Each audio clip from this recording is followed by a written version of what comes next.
दोस्तों, आज की कहानी है। बहू, तुमने मायके फोन कर दिया नेग में कपड़े लाने के लिए।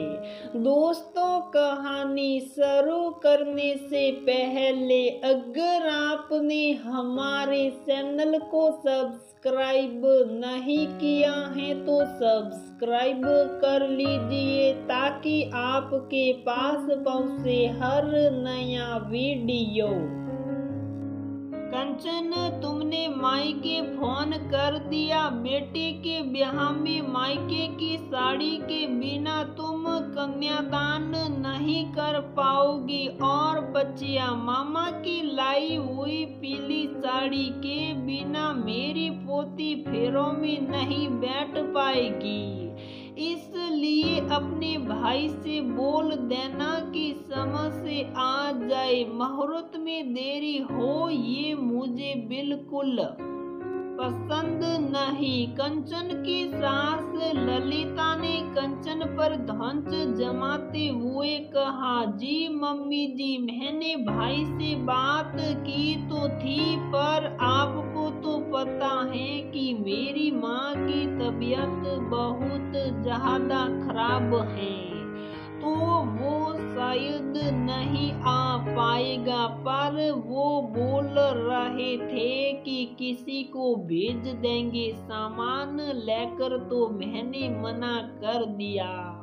अब इतनी परेशानी में वो माँ की देखभाल करेंगे कि बाजार सामान खरीदने जाएंगे। मना करने की बात सुनते ही ललिता जी बहू पर गुस्से में आग बबूला होते हुए बोली, मना कर दिया क्यों? पहली बार तो तुम्हारे भाई को शादी वाले दिन भले ही वो कुछ घंटों के लिए ही आए, पर आना चाहिए। अरे जब दरवाजे पर समधी मिलने की रस्म होगी तो हम अपने समधियों से क्या कहेंगे कि बेटी का मामा आया ही नहीं। दूसरी बात, अगर नहीं आ पा रहे हैं तो भात का सामान तो भिजवा दे, कम से कम कुछ रस्में तो हो जाएगी। इसलिए तू अभी फोन लगा अपने भाई को। माँ की देखभाल किसी के भरोसे छोड़कर अपनी भांजी की शादी में जरूर शामिल हो समझी। कंचन का मन न होते हुए भी उसने अपना सर हाँ में हिला दिया, क्योंकि मना करने का मतलब था घर में कलह करवाना और कंचन अपनी बेटी की शादी में कोई कलेश नहीं सहती थी। ये सोचते सोचते कंचन का मन मायके की परेशानियों में भटकने लगा। अभी कुछ दिनों पहले की बात है जब कंचन का ससुराल और उसके मायके के सभी लोग उसकी बेटी की शादी की तैयारियों में लगे थे।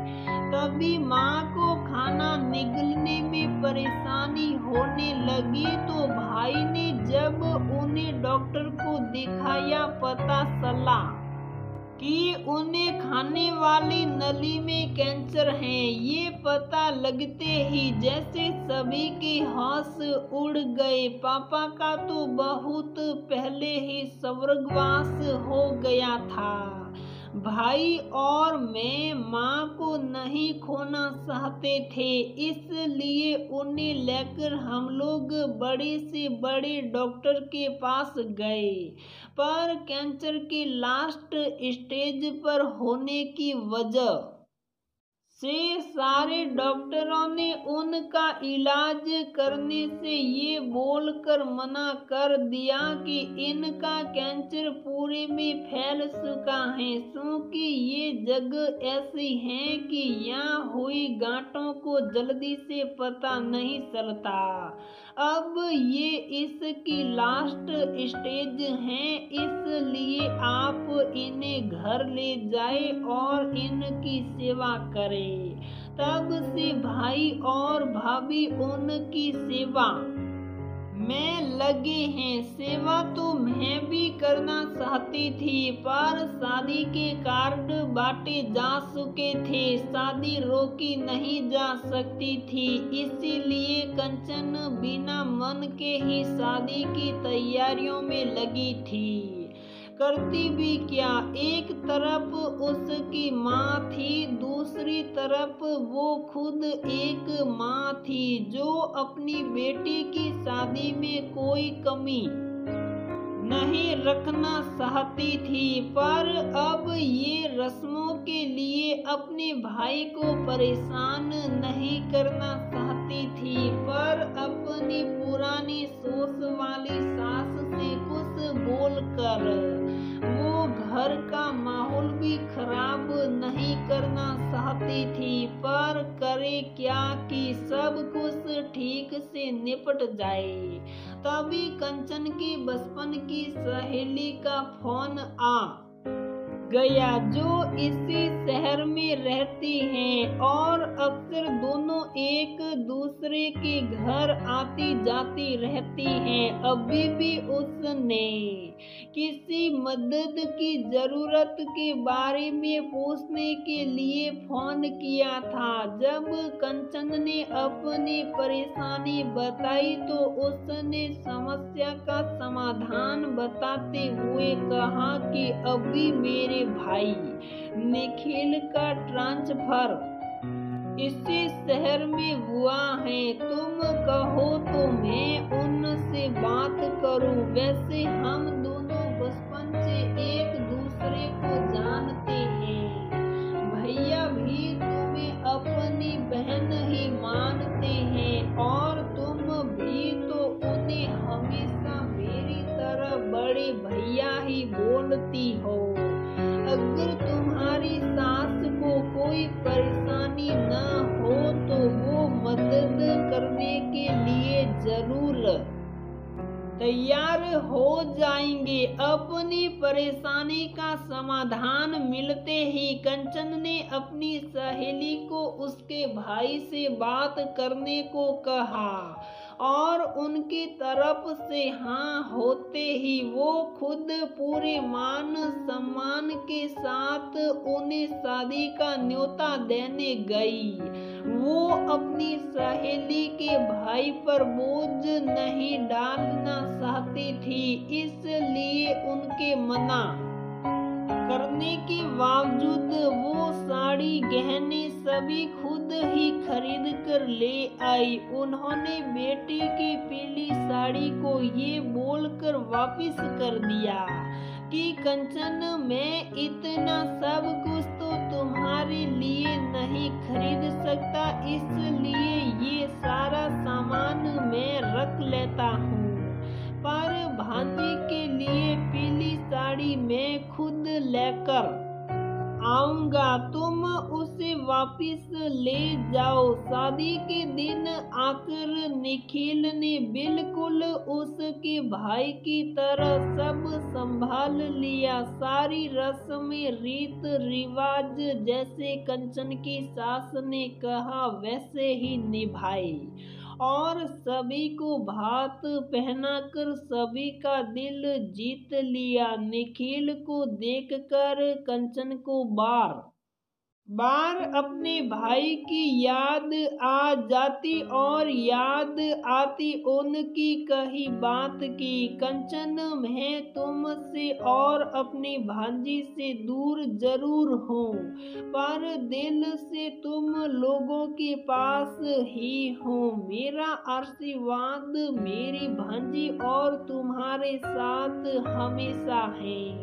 शायद उन्हीं के आशीर्वाद और प्यार की वजह से निखिल ने उसके परिवार से परिचित न होते हुए भी सब कुछ इतने अच्छे से संभाल लिया और उसकी सास के कहे अनुसार सारे काम करके उनका भी दिल जीत लिया। विदा होती बेटी के मुंह से जब निखिल ने मामा शब्द सुना तो अपने आंसुओं को बहने से वो भी न रोक सका। विदाई के बाद विदा हो रही सहेली और उसके भाई के आगे कंचन ने इतने अच्छे से सब संभालने के लिए कृतज्ञ हो हाथ जोड़ दिए और उनका आभार प्रकट करते हुए बोली, बड़े भैया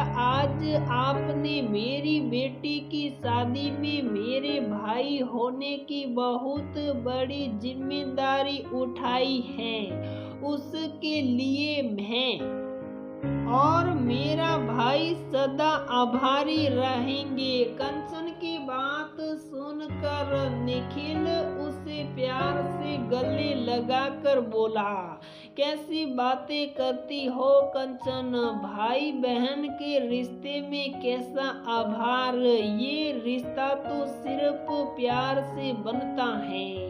कंचन खुश होकर निखिल और उसके परिवार को विदा कर जैसे ही अंदर आई उसकी सास ने फिर एक बार ताना मारा, देखा कैसे तुम्हारी सहेली के भाई ने जिम्मेदारी से रिश्ता निभाया।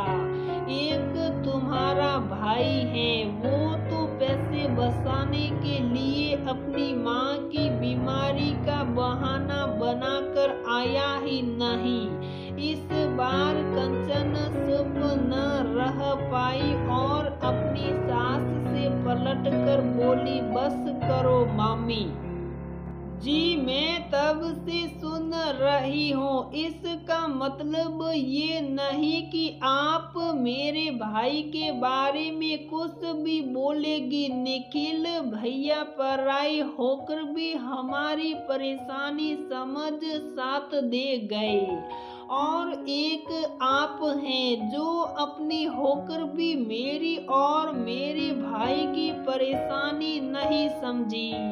अगर आप चाहती तो शादी की सारी रस्में मायके से आए तोहफों के बिना भी हो सकती थी, पर नहीं, आपको तो सारी रस्में अपने हिसाब से करवानी थी।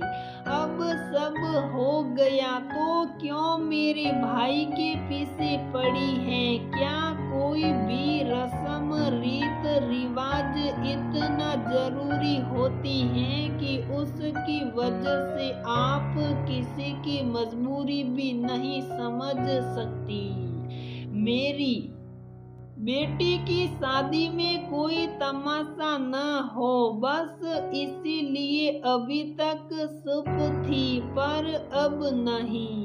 अब मैं अपने भाई के खिलाफ एक शब्द नहीं सुनूंगी। मेरा भाई भले ही हमसे दूर था, पर उसका दिल यही हमारे पास था। निखिल के साथ वीडियो कॉलिंग पर उसने हर रस्म निभाई है, कहते हुए कंचन अपनी सास को आंगन में खड़ा छोड़ अपना फैला घर और बिखरा हुआ मन समेटने लगी।